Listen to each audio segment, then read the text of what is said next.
प्यारे दोस्तों, इस वीडियो पे मैं आपको बताने वाला हूं 12th हिंदी का एक बहुत ही ज़्यादा इंपॉर्टेंट क्वेश्चन जो बोर्ड एग्जाम में आपके 5 नंबर के लिए पूछा जाता है। तो इस वीडियो पे बात करेंगे पंचलाइट और बहादुर कहानी का सारांश कैसे लिखें, जिससे कि बोर्ड एग्जाम में आपका जो 5 नंबर का क्वेश्चन है इसमें 5 में 5 नंबर आप पूरा क्लियर कर पाएं। तो मात्र आपको इस वीडियो को 5 से 6 मिनट का टाइम देना है। मैं आपको बहुत ही आसान तरीके से बताऊंगा। आप लोग जो शब्द सीमा होती है इस कहानी को लिखने की लगभग 80 शब्दों में लिखना होता है, तो आपको 80 शब्दों में कैसे पूरी कहानी को कंप्लीट करके लिखना है वो सारी चीजें आपको मैं बताने वाला हूं। और यहां पर दोनों कहानियों को हम लोग एक ही वीडियो में कंप्लीट करेंगे तो आपका 5 नंबर क्लियर हो जाएगा। चलिए शुरू करते हैं। सबसे पहले देखिए क्वेश्चन किस प्रकार से आता है, यह बात आपको समझना पड़ेगा। क्वेश्चन जैसे पूछ लिया आपसे कि कहानी के तत्वों के आधार पर बहादुर कहानी की समीक्षा कीजिए। अब देखिए बहादुर कहानी की कह रहा है कि समीक्षा कीजिए। अब आप सोचेंगे कि हमसे तो क्वेश्चन पूछना चाहिए था कि बहादुर कहानी का सारांश लिखिए, और हम यहां पर हमसे पूछ रहा है कि समीक्षा कीजिए। तो देखिए समीक्षा और सारांश में क्या क्या चीजें आपको लिखना है वो मैं आपको बता देता हूं। सबसे पहले हम लोग यहां पर जब कहानी की शुरुआत करेंगे, जैसे बहादुर कहानी का है, तो इसमें आप लोग क्या करेंगे, पहले लिखेंगे जो इसके लेखक हैं, यानी कि जो कहानी के मेन लेखक है, पहले आप लोग लेखक का नाम लिखिए। जैसे लिखा हमने कि अमरकांत जी द्वारा रचित बहादुर कहानी एक मध्यम वर्गीय परिवार के जीवन की समस्या को लेकर चली है और इसमें एक बेसहारा पहाड़ी लड़के की मार्मिक कथा वर्णित है और कहानी के तत्वों के आधार पर कहानी की समीक्षा निम्न प्रकार है। इतना परिचय आपको कहानी में शुरू में लिखना ही लिखना है, चाहे आप सारांश लिखें या तो आप समीक्षा करें, कुछ भी ठीक है। अभी पंचलाइट कहानी का भी आपको बताऊंगा, तो वीडियो बहुत ही इंपॉर्टेंट है, 5 नंबर का ये वीडियो है। अब देखिए जब समीक्षा पूछेगा तो पहले आपको क्या करना है, इस प्रकार से कहानी का शीर्षक बताना है। शीर्षक तो आप समझ रहे होंगे, टाइटल तो आप इंग्लिश में जैसे बोलते हैं। तो कहानी का जो शीर्षक है वो क्या है, पहले आपको ये बताना पड़ेगा। जैसे हमने लिखा कि कहानी का शीर्षक संक्षिप्त सार गर्भित तथा उपयुक्त है और यह इस कहानी के प्रमुख पात्र बहादुर के नाम पर आधारित है।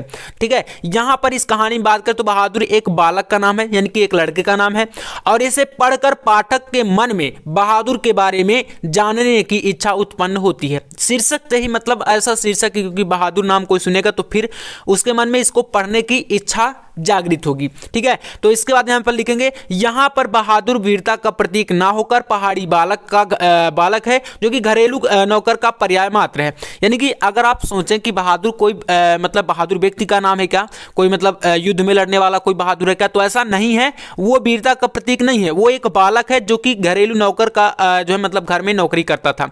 तो यहां पर इस प्रकार से इसका ये उपयुक्त शीर्षक है। शीर्षक में इतना लिखने के बाद आपको आना है यहां पर पात्र का चरित्र चित्रण। जो कहानी का पात्र है बहादुर, इसका चरित्र चित्रण देखिए यहां पर कैसे लिखना है। लिखेंगे कहानी में पात्रों की संख्या सीमित है, इसमें केवल 4 प्रमुख पात्र हैं, बहादुर, निर्मला, उसका पति और पुत्र किशोर। ये 4 प्रमुख पात्र हैं कहानी के। ठीक है ना, तो पात्र की बात करें और इसमें सबसे मुख्य पात्र आपका बहादुर है। ठीक है, और ये सभी कहेंगे तो यहां पर मध्यम वर्ग के प्रतिनिधि हैं। इसके बाद देखिए यहां पर आपको लिखना है कि बहादुर इसका प्रमुख पात्र है, मतलब कि मुख्य पात्र यहां पर कौन है, तो बहादुर है। ठीक है, याद रखिएगा। अब इसकी कहानी को समझते हैं। देखिए वह 12 से 13 वर्ष का एक पहाड़ी बालक है जो बहादुर है, ठीक है ना, जो अपनी मां की मारपीट से खींचकर यानी कि नाराज होकर शहर भाग गया था, यानी कि अपने घर से वो भाग गया था।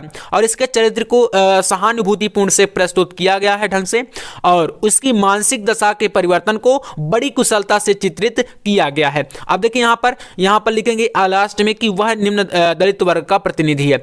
तो ये आपको यहाँ पर इस प्रकार से बता देना है इनको जो है पात्र का चरित्र चित्रण। पात्र के चरित्र चित्रण में मतलब आप समझ रहे हैं, बहादुर की जितनी स्टोरी होगी वो स्टोरी आपको इसमें चरित्र चित्रण में लिख देना है। ठीक है, अब आइए नेक्स्ट यहां पर देखिए अगला है आपका संवाद योजना। संवाद योजना क्या होती है देखिए इसमें समझिए। तो लिखेंगे हम लोग यहां पर देखिए 80 शब्दों में लिखना, मतलब आप कम से कम लिखने का प्रयास करेंगे।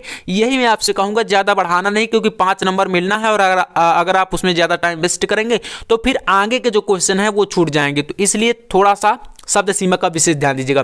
देखिए आलोच्य कहानी के कथोपकथन संक्षिप्त, रोचक तथा गतिशील हैं। संवाद कथानक को आगे बढ़ाते हैं, पात्रों के चरित्र पर प्रकाश डालते हैं। निर्मला के पति और बहादुर के प्रति उपेक्षा भाव, निर्मला और उनके रिश्तेदारों की कठोर हृदयता, किशोर का मानवता के विरुद्ध व्यवहार, ये सभी कुछ उनकी बातचीत से प्रकट हो जाते हैं। ये संवाद योजना हो गई। इसके बाद इसकी भाषा शैली कैसे लिखनी है, थोड़ा सा यहाँ पर देखिए कहानी की भाषा शैली।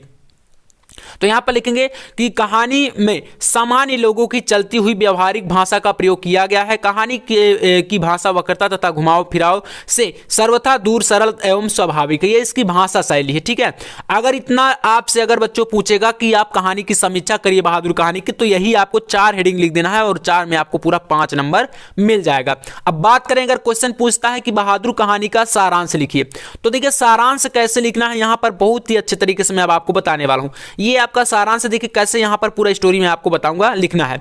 समझिए, अमरकांत जी द्वारा तो रचित है। आपको मैंने बताया कि लेखक का नाम पहले आपको लिखना ही लिखना पड़ेगा, चाहे कोई भी कहानी हो। ठीक है, तो लिखेंगे अमरकांत जी द्वारा लिखी बहादुर कहानी एक मध्यम वर्गीय परिवार में नौकर के साथ परिवारजनों द्वारा किए गए अत्यधिक कटु व्यवहार की कहानी है। ठीक है, और इसमें समझिए क्या है, देखिए बहादुर जो है वो एक नेपाल का 12 से 13 वर्षीय बालक है जो इस कहानी का प्रमुख नायक है और जो अपनी माता के दुर्व्यवहार से तंग आकर घर से बाहर चला गया था या चला जाता है। ठीक है, मैंने बताया कि अपनी मां से नाराज होकर वो घर से बाहर चला गया था। अब देखिए स्टोरी और यहाँ पर क्या है, और वहां पर शहर में जब गया तो वो क्या करता है, निर्मला के परिवार में नौकरी करने लगता है और बहादुर निर्मला के घर के सभी काम बहुत अच्छी तरीके से करता है। ठीक है, वो उनके घर के सारे काम करता था, लेकिन फिर इसके बाद देखिए क्या होता है, निर्मला और उसका परिवार पहले तो बहादुर के साथ अच्छा व्यवहार करते थे, परंतु कुछ समय के बाद या कहें तो कुछ समय पश्चात वे उसके साथ, ठीक है, मारपीट के साथ साथ गाली गलौज भी करने लगे। मारपीट और गालियों के कारण बहादुर का मन काम में नहीं लगा और फिर इसके बाद देखिए जब दुर्व्यवहार करने लगे तो एक दिन जो निर्मला का पुत्र था जिसका नाम था किशोर, मैंने बताया ना कि कहानी के 4 प्रमुख पात्र हैं, तो जो किशोर है वह बहादुर को सुअर का बच्चा कह देता है या कह दिया, तो फिर इस बात से वो ज्यादा नाराज हो गया और इसके कारण बहादुर इसको जो है मतलब जो वाक्य है सहन नहीं कर सका। अंततः वह अपना सामान छोड़कर चला जाता है, उन्हीं घर पर सामान छोड़कर भी निकल जाता है। निर्मला के पति शाम को जब दफ्तर से लौटते हैं, ठीक है ना, यानी कि किशोर के पिता, तो उन्हें पता चलता है कि बहादुर अपना सारा सामान छोड़कर घर से चला गया है। तो ये इस प्रकार से इसका पूरा स्टोरी है। अब इसके बाद देखिए निर्मला के पति और निर्मला को बहादुर की ईमानदारी पर विश्वास हो गया था। बहादुर की उपयोगिता देखकर किशोर और निर्मला घरेलू काम करने से कतराते थे या घबराते थे और बहुत ज़्यादा पश्चाताप करते थे, लेकिन कहा जाता है कि परंतु अब पछताए का हो जब चिड़िया चुन गई खेत, जब वो चला गया तो अब पश्चाताप करने से कोई मतलब नहीं। अब यहाँ पर लास्ट में देख लिखना है, बहादुर में सहनशीलता एवं स्वाभिमान की भावना कूट कूट कर भरी थी और इसी के कारण चरित्र जो है उसका चरित्र यहाँ पर कहानी में सभी को प्रिय है। तो प्यारे बच्चों आप समझ सकते हैं कहानी का जो सारांश देखिए, इसमें पूरा स्टोरी मैंने आपको कितना शॉर्ट तरीके से बता दिया।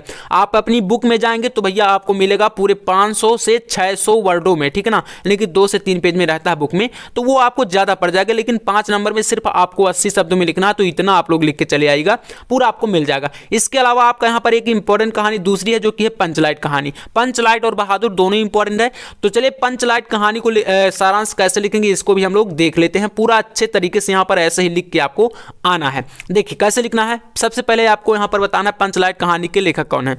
तो यहाँ पर रेणु जी है, फणीश्वरनाथ रेणु। तो लिखेंगे कि पंचलाइट रेणु जी द्वारा लिखित एक ग्रामीण जीवन के पर आधारित कहानी है। मेरे साथ क्या करना है, आपको सुनते जाना है और आपको रटने की जरूरत नहीं पड़ेगी, सिर्फ सुनकर माइंड में आप लोग याद कर लेंगे और आप लिख के चले आएंगे, ठीक है। तो पंचलाइट का अर्थ क्या होता है, तो पेट्रोमैक्स या जिसे आप लोग गैस की लालटेन, आप लोग लालटेन जानते होंगे।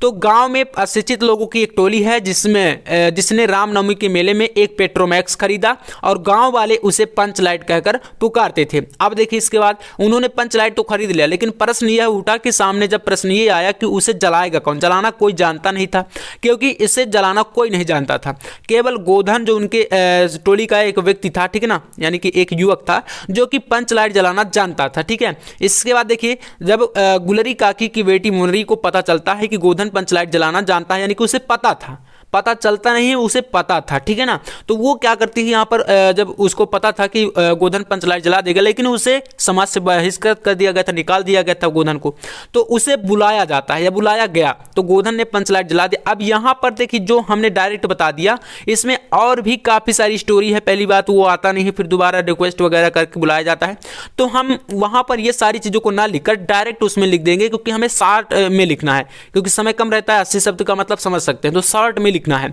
ठीक है। इसके बाद देखिए और फिर गोधन की सारी गलतियां माफ कर दी जाती है जब वो पंचलाइट को जला देता है, ठीक है ना।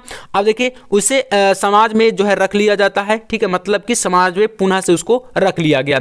इसके बाद पूरी महतो टोली के जो लोग थे, यानी कि जो उस गांव की जो भी टोली थी, तो उस टोली के लोग बहुत ज़्यादा प्रसन्न हो जाते हैं और पुनः से कीर्तन भजन शुरू हो जाता है। तो ये आपका इस प्रकार से सारांश है। और उद्देश्य की बात करें, कहानी का उद्देश्य क्या है, तो देखिए उद्देश्य में कहानी का उद्देश्य ग्रामीण शिक्षा समाज, जो गांव की अशिक्षा होती है, गांव में आजकल भी देखें तो ज़्यादातर लोग पढ़े लिखे नहीं होते हैं, तो इस प्रकार से यहाँ पर कहानी का यही उद्देश्य है कि ग्रामीण समाज की अशिक्षा, अज्ञानता, अंधविश्वास, रूढ़िग्रस्तता आदि का चित्र पाठकों के समक्ष प्रस्तुत करना है और यही कहानी का प्यारे बच्चों प्रमुख उद्देश्य है। तो इस प्रकार से अगर आप ये पंचलाइट कहानी का सारांश लिखेंगे तो पूरा आपको मिलेगा 5 नंबर। देख सकते हैं कितना शॉर्ट तरीके से मैंने आपको पूरा बता दिया। ये आपका पंचलाइट कहानी है और इतना आपको लिखना है बहादुर कहानी, और इसके अलावा कहानी में आपको कुछ पढ़ना भी नहीं है, 2 ही कहानी आपको यहाँ पर 5 नंबर दिला के जाएंगी। तो इसी प्रकार से हर एक टॉपिक का वीडियो आपका आएगा, ठीक है, टॉपिक वाइज हम लोग तैयारी करेंगे अब। तो अगर वीडियो पसंद आए तो लाइक कर देना, चैनल पर नया तो सब्सक्राइब आप लोग जरूर कर लीजिएगा, ताकि प्रत्येक सब्जेक्ट का आपको प्रॉपर तरीके से वीडियो प्राप्त हो सके। बाकी चलिए मिलते हैं नेक्स्ट वीडियो में, तब तक के लिए जय हिंद, वंदे मातरम।